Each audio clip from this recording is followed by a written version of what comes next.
అందరికీ నమస్కారం. ఈరోజు డేట్ వచ్చి నవంబర్ 22వ తారీఖు. ఈరోజు ఎక్స్చేంజ్ రేటు అలాగే గోల్డ్ రేటు ఎలా ఉందో చూద్దాం. ఈరోజు ఒక కోటి దినార్ మన ఇండియన్ రూపీస్లో 274.54 పైసలుగా అయితే ఉంది. 100 దినార్లు పంపించాలనుకుంటే 27,454 రూపాయలు అయితే అవుతుంది.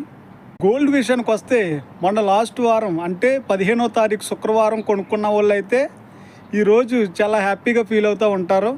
ఎందుకంటే ఈ శుక్రవారం నవంబర్ 22వ తారీఖుకి మొన్న శుక్రవారానికి దగ్గరగా దినార్ రూపాయి అయితే పెరిగిపోయింది. కువైట్లో 22 క్యారెట్ 1 గ్రామ్ ధర కువైట్లో 24 దినార్ల 650 ఫిల్స్గా అయితే ఉంది. అయితే మొన్న శుక్రవారం పోల్చుకుంటే 23 దినార్ల 350 ఫిల్స్గా అయితే ఉంది. మన ఇండియాలో ఆంధ్రప్రదేశ్లో చూసుకుంటే 1 గ్రాము ధర ఈరోజు 7,225 రూపాయలుగా అయితే ఉంది. గత వారంతో పోల్చుకుంటే 6,990 రూపాయలకి అయితే